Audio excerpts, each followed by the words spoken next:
Bienvenidos. Empieza la siguiente ponencia de la CoronaCon, esta vez de la mano de Pablo González y Francisco Ramírez. Hidden Networks, ¿controlas todas las redes de tu organización? Muchas gracias, adelante. Bueno, pues muchas gracias. En primer lugar, queríamos agradecer a la organización por todo el esfuerzo que ha llevado a cabo para hacer este evento en tan poco tiempo y, bueno, pues poder apoyar esta causa, que sin duda pues es importante. Y nada, pues tanto Fran como yo os damos las gracias. Bueno, vamos a empezar hablando de las Hidden Networks. Lo primero que tenemos que preguntarnos antes de empezar con la charla es si estamos manejando o tenemos un inventario correcto de todas las redes y de todos los elementos de seguridad que hay dentro de una red empresarial. Nosotros con este proyecto que surgió hace un par de años, o que cuando empezamos hace un par de años, nuestro objetivo era pues, mostrar dos cosas, ¿no? Lo primero, que todas esas redes ocultas, o lo que llamamos redes ocultas, son redes que no vemos, que en las empresas están y que no vemos y que cada vez hay más tecnologías que las están generando. Y por otro lado, pues queríamos hacer una especie de script, luego derivamos en una herramienta que nos permitiera generar un timeline para que en un proceso forense, por ejemplo, pudiéramos rastrear o trazar por dónde ha ido pasando pues, lo que creemos que ha generado esa red oculta.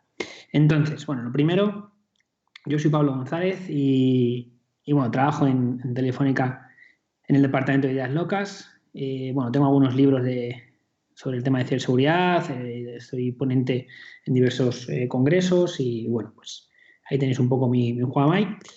Y luego mi compañero Fran Ramírez, pues también es ingeniero en informática, ha trabajado durante 15 años como administrador de sistemas, viene del mundo IT y ahora mismo trabaja conmigo en el departamento de ideas locas, Telefónica, como investigador de seguridad y también investigador en temas de inteligencia artificial. Decirle, Fran, que tiene un blog muy interesante que se llama Ciberades. Por si no lo conocéis, pues os animamos también a que le echéis un ojo porque cuentan bastante historias, ¿no?, sobre la informática. Esto, Fran, lo puedes decir tú casi mejor. Sí, bueno, entre mil cosas geek también hablamos un poco de historia de la informática, temas de ciberseguridad, y ahí estoy con mi colega Rafael Troncoso, alias Tuchotron, a tope, siempre que tenemos un ratillo que cada vez es más complicado, Pablo, como tú bien sabes. Sí. Vale, pues vamos a empezar. Lo primero, este hombre, ¿no? Eugene Howard. Fijaros que la frase que dijo, estamos muy cansados de ver esta frase, ¿no? O de ver este tipo de enunciados que dice, pues el único ordenador seguro es aquel que está apagado en el interior de un bloque de cemento, en una habitación sellada y protegido por guardias de seguridad armados. Y aún así tengo mis dudas. Entonces, esto lo que nos viene a decir un poco es que al final la seguridad 100%, que esto lo hemos escuchado todos, no existe, ¿no? Y aunque creamos que tenemos las medidas de seguridad más fuertes, más robustas, siempre puede quedar algún sitio por el que se nos escapa. Un poco las Hidden Network van ligadas en este sentido. Nosotros el proyecto lo comenzamos gracias a los dispositivos USB, no solamente pendrive, sino un poco de todo, y entonces nos paramos a pensar sobre el boom del USB, ¿no? ¿Cuándo aparece el USB? La importancia que tiene, porque el USB es una tecnología antigua, con más de 20 años, pero en su momento convivió con otro tipo de tecnología y no tenía ese auge que ha llegado a tener. Y fue precisamente, esto me lo comentó Fran, fue precisamente la salida del iMac de Apple, ¿vale? Fue Steve Jobs el que obligó un poco a la industria a que el USB empezara a tener esa revolución, ¿no? Es verdad que el USB existía antes, pero no tenía ese auge. Y gracias a este movimiento de Apple con este ordenador, pues la cosa cambió, ¿no? Obligó a la industria a fabricar más este tipo de dispositivos. Bueno, como vamos a ver en las Hidden Network, nosotros vamos a ligar el componente de dispositivos USB, no solamente pendrives, sino dispositivos USB que nosotros conectamos a los ordenadores y que al final, de un modo u otro, pues van a dejar un rastro, son fuente de riesgo en una organización. Históricamente hemos visto ya muchísimos casos, tenemos cientos de ejemplos y para esta ocasión pues hemos seleccionado un poco Stuxnet y Brutal Kangaroo porque además de ser ejemplos donde el vector de infección pues es el propio USB o el propio pendrive en este caso, son ejemplos de redes que están aisladas, es decir, hay ordenadores que están en entornos air-gap, es decir, entornos que están no conectados a Internet, pero el medio para llegar a esos sitios o esas redes o a esos ordenadores aislados es precisamente un pendrive, un disco duro y Stuxnet. El incidente de Stuxnet de 2010 y de Brutal Kangaroo pues son claros ejemplos de esto, ¿vale? Luego hay más ejemplos. Por ejemplo, Raverdaki es otro uso que se le ha dado al USB para generar teclados virtuales con el cual se pueda interactuar con un equipo simplemente conectando este dispositivo. Bueno, no es una infección como tal, se puede utilizar también para infectar un dispositivo, pero también es otro uso interesante. Y tenemos el USB Killer, que quizá pues, sea el más agresivo, en el cual al conectar este dispositivo a un equipo, pues la placa la vamos a chamuscar. Bueno, entonces, todos estos equipos, si hablamos de los casos anteriores, donde en el caso de Stuxnet o en el caso de Brutal Kangaroo, los equipos no estaban conectados a la red, estaban en un sitio aislados, quizá con una red interna, pero de forma aislada. El medio para poder llegar a ese tipo de equipos, ese tipo de redes, hay diferentes tipos, ¿no? Pero uno de ellos claramente es el USB, porque está ahí, históricamente ha estado ahí, y es una forma de tanto de infectar como de poder extraer cierta información hacia el exterior. Entonces nosotros en el año 2018, si no recuerdo mal, 2017, empezamos a trabajar en un proyecto que antes Chema Alonso lo publicó en su blog, cómo localizar los hidden leaks de la red. Bueno, es un poco la idea que estaba ahí, no había nada hecho, o nosotros no conocíamos nada hecho, y empezamos a trabajar sobre ello. Los primeros pasos del proyecto consistían en, bueno, si yo puedo, o yo como administrador de una empresa puedo lanzar una serie de scripts sobre mi red corporativa para poder tracear por dónde han ido pasando esos USBs, pues es un primer paso. A nosotros lo que queríamos buscar es si teníamos la posibilidad de ver o de trazar de forma direccional, es decir, si el USB X ha pasado por el equipo A y luego por el equipo B y luego por el equipo C, que de alguna forma tuviéramos un registro de tiempo para poder crear ese timeline. Entonces, al ver un poco, al estudiar todo este tema, pues vimos que sí, que ese tipo de información lo podíamos encontrar en el registro de Windows. Entonces, en el registro de Windows hay un Hive en HKLM, ¿vale? Y tenéis la ruta de abajo, HX Local Machine, tenéis la ruta donde está, hay una carpeta, un Hive USB Store, y ahí se van a ir creando, ¿vale?, las claves con el identificador, el serial number del USB. Entonces aquí nos podéis preguntar, sí, claro, pero ¿se puede modificar? ¿Se puede modificar eso? Sí, pero ojo, porque es HKLM, por lo cual tenemos que tener privilegio en el equipo para poder modificar esa información. Entonces, de primeras, no tenemos por qué desconfiar de ese identificador, que es único, ¿vale?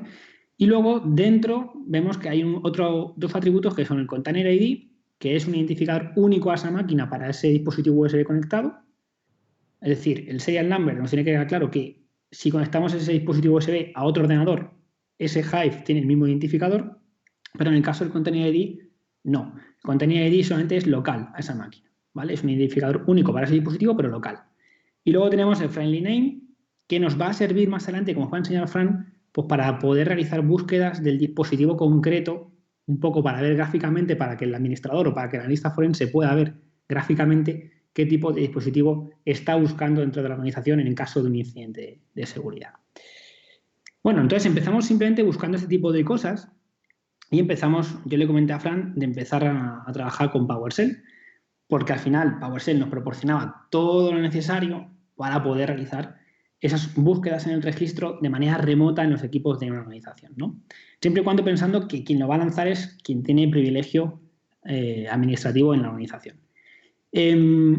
Utilizamos dos formas de conectar de forma remota. Utilizamos WinRM por un lado y utilizamos, en el segundo caso, el propio SMB a través del PSExec de sysinternals. Bueno, lo bueno de WinRM es que está integrado ya con PowerShell y que no necesitamos ninguna herramienta externa. Y entonces generamos, pues, esta solución, ¿vale? La solución al final, dentro de un directorio activo, por ejemplo, pues podíamos lanzar los scripts de forma remota recopilar esa información de qué USBs y en qué fechas se han ido conectando a los equipos, y de esta forma generamos una especie de grafo, podemos generar una especie de grafo para poder ver qué dispositivos USB han ido pasando de un equipo a otro y en qué tiempo, ¿no? Entonces generamos esa trazabilidad. Esa era nuestra idea inicial. Y aquí tenéis el código. Además tenéis la URL del GitHub, donde podéis consultar el código de los scripts. Si os fijáis, bueno, son 2 scripts el proyecto, y uno se utiliza para lanzar simplemente en función de la tecnología que vamos a utilizar, si es WinRM, si es ExecExec o lo que utilicemos, pues para lanzar el segundo script. Y una vez que recogemos la salida de ese segundo script, que ahora comentaré, pues lo volcamos a un fichero. Nuestra idea era generar un CSV, como va a enseñaros después Fran. Generamos un CSV con toda la información clasificada que nos interesa, con el que luego vamos a poder generar ese grafo visual para que de una manera sencilla veamos ese timeline de un USB concreto que nos pueda interesar. Bien, el segundo script, como veis, bueno, es una parte del script, es simplemente la recogida, muy sencillo, con PowerShell, de las claves de registro, de los valores que a nosotros nos interesan. Como después os va a contar Fran, el proyecto fue evolucionando y empezamos a capturar más valores que nos interesaban de ese registro respecto a la información del USB.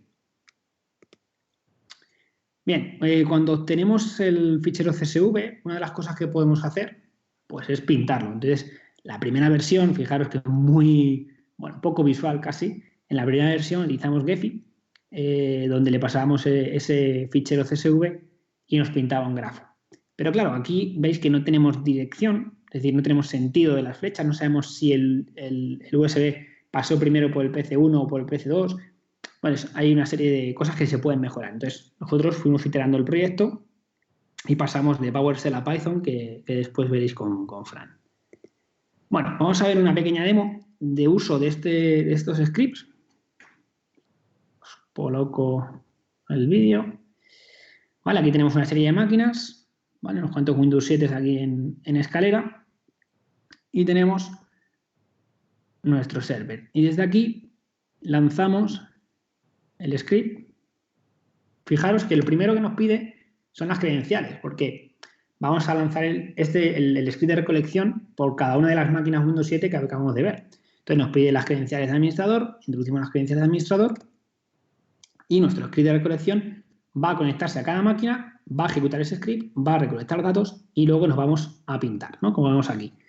Fijaros, aquí me van dando simplemente, esto ya digo que es el principio del proyecto, simplemente en este caso nos está dando el Container ID, pero nos podría también dar el serial number, que es el que realmente nos va a interesar más, y el nombre, el modelo, el friendly name del dispositivo. Pero como después va a contar Fran, pues también empezamos a recopilar esos datos de tiempo, de inserción del dispositivo, que nos van a ser muy útiles para poder trazar después a estos. Vale, entonces de esto generamos luego pues, un CSV para poder pintarlo en un grafo, como hemos visto antes con Gephi. Bien, pues ahora os dejo con Fran. Vale, voy a compartir un segundo la pantalla. Vale, creo que ya deberíais de ver, ¿no? A ver, ¿dónde está? Sí, se ve. Se ve, ¿no? Vale, perfecto. Bien, pues bueno, pues recopilando todo lo que ha explicado Pablo, al final lo que queríamos era unificarlo en una pequeña aplicación que más o menos diera visibilidad a la idea inicial de crear esas hidden networks, ¿no? De crear ese grafo, que es el objetivo final, ¿vale? No os despistéis con la aplicación porque la aplicación solamente es una POC. La idea base es eso, mostraros las redes que no se ven, las de las máquinas o los equipos que no soléis controlar, incluso los que están air-gapped, como antes ha contado Pablo, y que no tienen conexión, ¿no? O sea, esa es la idea principal. Así que todo eso lo reflejamos en una aplicación que podéis ver aquí un poco lo que es el panel principal, que ahora os lo mostraré un poquito más en detalle en un vídeo. Aún así, abajo tenéis también la dirección del GitHub, ¿no? Pues bien, bueno, básicamente aquí lo que hacemos es igual que hacíamos con el PowerShell, ¿no? Entonces, lo que pasa es que ahora utilizaremos diferente tecnología, porque ya usábamos Python, con lo cual conectaremos con diferentes protocolos que también os explicaré un poco ahora. Pero fijaros que básicamente es lo mismo, es coger la dirección IP, el FQDN, el field name, el container ID, pero sobre todo el USB serial number, ¿no? Que es el que nos interesa para identificarlo, como bien ha contado Pablo antes, en diferentes máquinas. Y la idea principal es ese grafo hacerlo un poquito más en detalle, ¿no? Más bonito, porque ahí no le faltan datos, ¿no? Pues bien, aquí el enfoque es distinto. Esta vez ya tenemos que cambiar un poco la forma de conexión, porque esta vez vamos a conectar de dos formas distintas. Por un lado, vamos a conectar utilizando el protocolo WMI para conectar con el registro de Windows de la máquina remota, siempre a través del directorio activo, con lo cual ahí ya tendríamos acceso al registro y a las ramas que queremos identificar casi como lo que hicimos antes en PowerShell, ¿no? Y por otro lado también, fijaros que también utilizamos el protocolo SMB porque vamos a virar algunos ficheros. En concreto, ese que veis ahí que se llama setupapi.dev.log, ¿no? Ahora os explicaré para qué lo utilizamos. Este gráfico es muy parecido al que habéis visto antes en PowerShell, ¿vale? Solo que cambia un poco la idea. Sobre todo cambia la forma de conexión y esa doble conexión usando el registro por un lado, usando una conexión con WMI para el registro y otra con SMB para los ficheros. Bien, pues ¿por qué miramos el setupapi.dev.log? Este es un clásico dentro del ForeShell. Ahora aquí no hemos descubierto nada. Este se utiliza muchísimo. Pero lo bueno que tiene este fichero, además de otros datos, es que a través del número de serie podemos identificar la primera vez que se insertó ese dispositivo USB en esa máquina. Con lo cual, como antes dijo Pablo, ya podríamos empezar a pensar en ese timeline tan importante dentro de todo lo que es un proceso forense. Y sobre todo para después dibujar un poquito mejor ese grafo y hacerlo dirigido. Pero vamos, eso lo vais a ver ahora un poco más en la demo en el vídeo, ¿no? Esta vez el CSV está más completo. Hemos añadido en concreto dos columnas más. Estas dos que veis al final, que es la primera vez que se insertó lo que es la fecha y también la hora, ¿vale? Eso es básico para tener un timeline completo de por dónde ha ido recorriendo ese USB las máquinas en fecha y hora, ¿no? Y bueno, como veis, el CSV es igual. Tiene el hostname con el FQDN, la IP del host, el FNAME, el container ID y las dos fechas que os he dicho, bueno, la fecha y lo que es la hora, ¿vale? Pues bien, vamos a verlo un poco. Esta fue la primera aproximación, ¿vale? Esta fue fijaros que es la 0.1 beta, o sea, es la primera de todas, pero os la quiero poner porque aquí se va a ver el proceso de conexión. Aquí tenemos 4 máquinas con Windows 7 y un Windows Server. Sí, 3 con Windows 7 y un Windows 10 también, ¿vale? Aquí lo podéis ver. Cada máquina tiene su dirección IP, están dentro de ese mismo rango IP. Aquí quiero hacer una pequeña aclaración, ¿vale? Aunque aquí lo veáis en el mismo rango IP, después veréis otra demo en la que también podemos cambiar de rango IP dentro del mismo directorio activo si tenemos conectividad, pero lo mejor de todo es el tema del iGAP, ¿vale? Porque también podemos capturar con la aplicación los datos de forma manual, con lo cual esas máquinas que no tienen ningún tipo de conectividad, como pasó en el caso de Stuxnet, ¿no? de Stuxnet, que era una máquina que estaba aislada del mundo, pues también se podría incluir en el grafo y ser un nodo más de la red. Pero bueno, eso lo vais a ver en el grafo final que os mostraré ahora. Pues bueno, el proceso lo que hace, bueno, aquí veis las diferentes máquinas, voy a adelantarlo un poquito, Windows 10 y vamos a ver un poco de directorio activo. Aquí veis las 5 máquinas. Hay una quinta máquina, que es la que vais a ver ahora aquí, que es la que va a ejecutar la aplicación de Hidden Network, que es esta de aquí. Pues bien, lo primero, cuando se ejecuta la aplicación, el primer paso es crear un proyecto, ¿vale? Que es muy simple, lo creamos, le damos un nombre. Un momento, voy a adelantar un poco, ¿vale? Le damos un nombre al proyecto. Y con esto ya lo que tenemos es una especie de plantilla en la cual veremos las diferentes carpetas en las que están ubicadas los diferentes ficheros que vamos a utilizar. Fijaros que está la ubicación de la plantilla en sí del proyecto y abajo también podéis ver que tenemos un CSV y un JSON, ¿vale? En la primera aproximación PowerShell utilizamos un CSV, pero en esta segunda también hemos incluido un JSON para hacerlo más fácil lo que es la exportabilidad, ¿no? Entonces, bueno, una vez que se ejecuta lo que es la demo, luego lo que es la prueba, fijaros, tenemos dos opciones de obtener la información y esto es importante. Tenemos esta primera, que es para obtenerlo a nivel local. Esto quiere decir que yo podría copiar la aplicación en un pendrive mío, irme físicamente a esa máquina que está aislada detrás de un muro con 50 guardas de seguridad, como decía Eugene al principio, ¿no? En esa frase mítica, pues allí mismo podría enchufar ese pendrive y coger esa información y ese nodo va a aparecer en mi red. Que eso esta es la clave de toda la charla, ¿no? Esas máquinas que están fuera de todo scope, ¿no? Entonces, fijaros, esto es tan simple como pulsar en este botón y ya con esto, esa máquina, digamos, transmitimos la información de los dispositivos USB y lo guardamos en ese CSV, ¿vale? Vamos a ver un poco más hacia adelante. Vale, esta es la primera forma de hacerlo a nivel manual, digamos, individualmente por cada máquina. Pero la segunda, que es la más interesante también, es hacerlo vía red local o con el directorio activo, ¿no? Para ello, creamos un fichero TXT en el que indicamos el FQDN name o la dirección IP. Podemos usar los dos formatos. Entonces, ahí ponemos el listado de máquinas que vamos a inspeccionar. Y, bueno, un momentito que voy a dar un poco para adelante. Y como pasó antes también con el PowerShell, nos hace falta las credenciales de administrador del dominio, ¿no? Entonces, bueno, aquí las introducimos y ahora le daré un poquitín más rápido porque eso tarda un poquitín, pero bueno, esto lo que hace es conectar en el dominio con las máquinas, como os he dicho antes, por un lado para obtener el acceso al registro, sacar las ramas que nos interesan, los datos que antes explicó Pablo y de ahí conectar también usando SMB para inspeccionar ese fichero setup, ¿no? Que hemos visto antes de blog. Voy a adelantar un poquito porque fijaros que ya va haciendo la conexión aquí, ya va recopilando la información y en un momento aparecerá aquí la pantalla de output, aquí lo veremos ahora, ahí lo veis, ¿no? Entonces, de modo remoto, ha ido sacando esa información de los diferentes equipos con cada pendrive que ha detectado, ¿no? Y ahora vamos a poner un poquito más, quedan dos más, ahí está. Vale, pues en este punto ya tenemos toda la información. Y ahora viene la parte clave. ¿Qué hacemos con esos datos? Porque aquí lo que buscamos es visualizarlo. Queremos verlo, queremos ver cómo se dibuja eso. Ese es el objetivo final, ¿no? Pues aquí tenéis la primera aproximación que hicimos, que fue utilizando este tipo de grafos, que vais a ver aquí ahora. ¿Sí?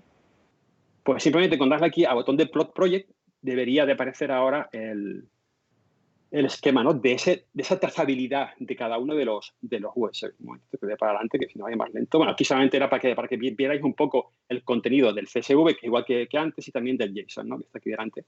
Aquí lo veis, ¿no? Pero vamos, es solamente para eso. Y en el momento que pinchamos en el plot, para dibujarlo, es cuando ya vemos, fijaros, este grafo ya es un poquito más decente que el anterior. Falta muchísima información, muchísima, que ahora veréis cómo lo hemos completado. Pero ya por lo menos vemos algo. Ya sabemos que este SanDisk Cruiser Blade ha hecho este camino, ¿no? Ha ido saltando en tres máquinas dentro de la red. No falta más información, pero bueno, ya tenemos una visibilidad, una visión de esa trazabilidad, que es al fin y al cabo lo que estamos buscando, ¿no? Bueno, de SanDisk y del Kingston también se puede ver. Faltan que no están dirigidos, con lo cual el timeline no se puede hacer, pero eso lo hemos solucionado en la siguiente versión que vais a ver ahora. Estos son los grafos resumidos, lo que sacábamos con esta versión 0.1 beta. Como veis, faltan datos, ¿no? Pero bueno, era la primera aproximación. Como veis, vamos explicando paso a paso lo que hemos ido, digamos, avanzando para llegar a este punto final de la identificación total de esa trazabilidad y ese grafo, que es lo que nos interesa realmente, ¿no? Bien, pues bueno, esta es la versión actual que tenemos que subirla aún a GitHub, pero aquí ya hemos hecho algunos cambios un poquito más interesantes. Fijaros. Esta vez no voy a hacer todo lo que es el chequeo del dominio, porque ya directamente he cogido un CSV que tenía de otro chequeo y lo voy a dibujar, porque esa es otra de las opciones que tiene también interesante en la aplicación, que tú directamente con darle a plot CSV, importas un CSV y directamente ya te lo va a dibujar. Vale, pues bueno, pues si damos para adelante, vamos a abrir el CSV. Fijaros que ahora la cosa cambia. Ahora hay más información un poco más interesante, ¿no? Nos paramos aquí un segundo. Fijaros que esta vez ya vamos a mirar ante el grafo ya está dirigido, ya el grafo tiene una dirección, ya sabemos perfectamente el timeline de por dónde ha pasado ese pendrive. Ojo, digo pendrive, pero como antes también dijo Pablo, pues también puede ser un disco duro externo, cualquier aparato que esté dentro de ese registro de la rama de USB, ¿no? O que almacene información. Entonces, fijaros cómo la trazabilidad esta vez sí nos marca un patrón de timeline, porque de hecho este primero tiene una fecha aquí creo que es del 1 del 9 de 2017 y acaba en el 3 del 9 de 2018, con lo cual ya vemos cómo ha ido saltando de máquina en máquina y cuándo. Esto es muy importante, porque en base a esto podemos ver los registros del sistema de esa máquina Windows, por ejemplo, y saber quién estuvo en ese momento manejando esa máquina. Y ojo, ese es otro valor que se podría sacar del registro, ¿vale? Lo tenemos ahí pendiente en una lista to do para implementarlo y podríamos saber quién insertó ese USB también, con lo cual son cosas que tenemos que ir añadiendo. Otra cosa que nos gustaría añadir es cambiar los colores en función de la red en la que está, o si está en otra subred, o en qué segmentación diferente. No sé si sabemos si está actualmente air-gapped o estaba dentro de la misma red. Pero bueno, fijaros ya que la trazabilidad nos ofrece una visión mucho más completa del recorrido de ese USB dentro de la red, ¿no? Y esto que ves aquí a la derecha, siempre os puede parecer una tontería para que lo dibujamos, pero estamos hablando de, digamos, entre comillas, de ataques físicos, con lo cual una buena forma de identificar el posible ataque es ver una foto, una imagen real de ese aparato que ha sido el medio de transmisión. Con lo cual, si con el field name podemos buscar en Google, sacar la imagen que corresponde a esa marca de USB y mostrarla también junto al informe, que eso es otra cosa que no está aquí en el vídeo, pero también creamos un informe PDF en el que aparece el grafo y también el dibujo del pendrive, ¿no? Esto simplemente os puede servir por si tenéis que hacer un seguimiento de lo que ha pasado, que al menos tengáis la opción de ir a esa oficina y ver a quién tiene ese pendrive. Entonces, es una especie de ayuda más para intentar localizar ese foco de infección, ¿no? Ese foco que ha ido, digamos, moviendo lo que sea, malware o cualquier cosa que tenga dentro a través de nuestra red interna, ¿no? Pues fijaros que, bueno, esta ha sido la mayor mejora en el punto que estamos ahora con esta versión. Si avanzo un poco, lo que veréis serán diferentes versiones con diferentes pendrive. Fijaros que el siguiente será un Kingston, aquí lo tenéis, ¿vale? Fijaros que coge el modelo exacto, es diferente trazabilidad, pero bueno, los datos son los... Fijaros en este algo especial porque la dirección IP, fijaros, está totalmente fuera de esta subred, están en diferentes redes, aunque no estén interconectadas. Aquí voy con lo que os dije antes de la máquina detrás del muro y tal, también se va a visualizar, que ese al fin y al cabo es el objetivo de todo esto, es visualizar esas máquinas, con lo cual nos da igual la conectividad. Si yo he utilizado esa opción que había de yo físicamente ir a esa máquina y pasar mi Hidden Network allí para que quede registro, lo tengo como un nodo en mi red, ¿no? Ese es el punto principal de toda la charla. Y bueno, fijaros que si voy avanzando, bueno, este es el primero y el último ya es un SanDisk que es exactamente igual como que el modelo que se insertó en su día, ¿no? Para la demo. Y a ver, un momentito, que avance más. Nada más. Esta es la versión nueva. Vale, pues aquí tenéis un poco más en detalle ese grafo, ¿no? Fijaros que ya es mucho más completo y como ya os dije antes, está dirigido, que era el objetivo principal que estábamos buscando. Y como he dicho antes, se puede añadir mucha más información, entre ellas el usuario que insertó el pendrive, ¿no? Pero bueno, aquí ya tenemos una serie de lista de cosas que hay que cambiar. Pero bueno, al fin y al cabo, insisto, lo digo una y otra vez, el objetivo de esta charla es esto que veis aquí, el gráfico, el visualizar esa hidden network, ese hidden link que decía Chema en el primer artículo que antes puso Pablo, es lo que queremos ver. Y con los puntos de red, como este de aquí, que fijaros que está la 10.1.1.21, que teóricamente no se tendrían que ver, a no ser que estuvieran interconectados dentro de la misma red, también aparecería, ¿no? Como incluso un equipo sin IP. O sea, aquí se podría ver una máquina que no tiene IP, que no tiene red, que no tiene nada, pero aparecería como un nodo que ha pasado por ahí en un momento dado dentro de esa, digamos, entre comillas, red o interconexión o link, ¿no? Como le queráis llamar, ¿no? Y bueno, ¿cómo hacemos esto? Aquí tenéis una pequeña porción del código de la conexión WMI, de la SMB también, pero bueno, tenéis el GitHub con toda la información por si queréis verlo un poco más en profundidad, pero básicamente hace exactamente igual que hicimos con el PowerShell, solo que claro, cambiando con Python y usando librerías propias del lenguaje Python, ¿no? Y bueno, el recorrido también es muy parecido. Como podéis ver aquí, va saltando de rama en rama, siempre usando el serial number como registro principal para identificar de modo único esa máquina en los diferentes dispositivos.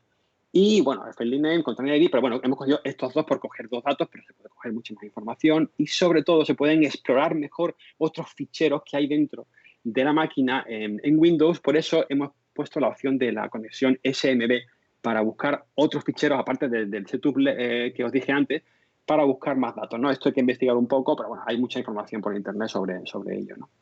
Y bueno, ¿y cómo lo dibujamos? Pues simplemente con PyPlot, ¿no? Con Matplotlib, así dibujamos el grafo, es bastante sencillo, porque ya tenemos la información base que era la fecha, la hora y toda esa información para hacerlo dirigido, ¿no? Y bueno, esto al final el objetivo es una ayuda más al análisis forense, porque con esto podemos automatizar todo el proceso, detectamos esa red oculta, esa interconexión entre máquinas que ni se ven a nivel físico. Identificamos el pendrive también, sabemos cuál ha sido el foco de infección, lo podemos ver visualmente, sabemos que ha sido ese pendrive que tienes ahí, o ese que está en aquel sitio, o podemos saber qué es ese pendrive, ¿no? También podemos dibujar la red, digamos, con el grafo dirigido, haciendo el timeline, ¿no? Que es una parte fundamental de un proceso forense, ¿no? El timeline, con lo cual ya tenemos aquí una ayuda más. Y bueno, pues lo del timeline básicamente era el colofón final que hemos hecho en esta versión, pero ya os digo, tenemos otras opciones que estamos mirando y que queremos añadir en breve y que, bueno, en resumen, todas las ideas están resumidas aquí dentro de este white paper que hicimos hace un tiempo, en el cual, más que enfocarnos en la aplicación que yo os he explicado ahora de Hidden Network o la de PowerShell de antes, más que nada es la idea, ¿vale? Queremos hacer hincapié que aquí lo que nos interesa es la idea de esa red oculta, esa idea de visualizar esa máquina que no se ve, que está justo detrás de esa pared con guarda de seguridad que decía Eugene, ¿no? Y creo que no tengo mucho más que decir. Pablo, si quieres comentar algo, yo solo quiero daros las gracias a la CoronaCon, ¿vale? Y por invitarme a mí también. Y Pablo, si quieres comentar algo. Pues no, por mi parte nada más. Esperamos las preguntas. Gracias a todos por asistir y ayudemos a este proyecto benéfico con las donaciones. Es lo único que puedo decir. Pasamos al turno de preguntas, pues. Estas son por el chat de Twitch. A ver, me he perdido. A ver, preguntan, por ejemplo, si yo le tengo que dar al soft las IPs de las máquinas a las que quiero consultar si dicho pendrive se ha conectado o no, ¿qué tiene de hidden? Claro, vale. Bueno, eso sería para buscar... Bueno, sí. Tú. No, el que tiene de hidden, no, que realmente tú no sabes por dónde ha pasado. O sea, claro. La idea que tiene que quedarnos es que entre los USBs tú puedes tener diferentes, por ejemplo, VLANs, redes segmentadas o directamente redes aisladas. Y ese USB lo que te está generando es una red entre diferentes redes, valga la redundancia, que incluso pueden no estar ni conectadas, pero tú no la estás viendo esa red. Es verdad que tú tienes IPs, es cierto. Claro. Porque nosotros hemos puesto un ejemplo básico de lanzarlo en una red empresarial donde tú tienes acceso a todo. Pero pongamos un caso forense en el que tú vas a una red aislada y tú vas uno a uno utilizando esa recopilación de información y luego la juntas y puedes ver por dónde ha ido pasando ese dispositivo USB. O sea, la idea es que tú puedes tracear por qué equipos ha ido pasando esos USBs. Y esa traza lo que te genera es una red entre comillas, que estaba oculta, que tú no podías ver porque tú no consultas eso. Tú tienes en tu inventario, tú tienes los diferentes tipos de redes, subredes, dispositivos de red, etcétera, pero no tienes esa trazabilidad, al igual que ocurre con los dispositivos, por ejemplo, Bluetooth. Los dispositivos Bluetooth también te generan redes ocultas. Es decir, cuando tú los vas conectando a diferentes dispositivos de la empresa, también está generando ese mismo resultado. O sea, todas las tecnologías con las que vamos interactuando de esta misma manera nos pueden generar redes ocultas. O sea, no nos quedemos solamente con la IP. Entonces, claro, de hecho, no hemos explicado mal, pero no nos quedemos solamente con eso. De hecho, ese listado es solamente en el que tú metes las máquinas que tú quieres auditar, ¿vale? Solamente ha sido un poco para hacer la POC, pero por supuesto se podría automatizar que cogiera todas las máquinas que tienes tú en tu directorio activo. Ahí yo he puesto las IPs que tú quieres auditar. Incluso se puede hacer con el script de recopilación a mano, porque por no utilizar una IP, es decir, tú vas a las máquinas, esto es un proceso forense, tengo 20 máquinas que tengo que mirar. Bueno, pues voy a mano, no utilizo IPs, porque si no, es verdad que se puede confundir. Uno dice, hostia, ¿qué tiene oculto? Es verdad. No, vamos a mano, nos metemos en cada máquina, en las 20, y hacemos esa recopilación de información. Pero incluso alguna de las IP que tú pongas en ese listado puede que no aparezca después en esa red, ¿vale? Oculta. Después el grafo va a ser solamente en la que has detectado ese USB dentro de esa lista que tú le has dado, pero puede ser que esa IP está en tu listado digamos, para auditar, pero no aparece después, ¿no? en la red. Bueno, estoy leyendo de preguntas. ¿La herramienta puede ser multiplataforma no solo para Windows? Bueno, es Python, ¿no? Se podría exportar, ¿no? Es cierto que haces uso del registro, por lo cual en un Linux claro. Ahí no vamos a poder. Es cierto que esto ya lo estuvimos viendo en su día, y en los sistemas Linux también existe forma de poder recopilar esa información, ¿vale? Lo que pasa es que la estructura cambia. Entonces, aunque sea Python, como dice Fran, es Python, pero no tenemos la posibilidad de hacer la multiplataforma de forma directa. Y al igual que PowerShell ya se encuentra, PowerShell Core se encuentra en sistemas Linux y Mac, tampoco tenemos la posibilidad ahora mismo de migrar directamente ese script porque hace uso del registro. Entonces, claro, el registro de Windows es de Windows y en Linux y en Mac no tenemos esa estructura. Pero sí que es cierto que en su día estuvimos mirando cómo podíamos también recopilar esa información en sistemas Linux y Mac, y también se puede sacar, no sabemos si de forma completa o parcial, pero sí podemos sacar esa información, por lo cual sí que podríamos migrarlo a ser multiplataforma. Perfecto. Pues poco más. Muchísimas gracias por estar aquí. Muchas gracias. Gracias por todo. Un abrazo. Un abrazo, hasta luego.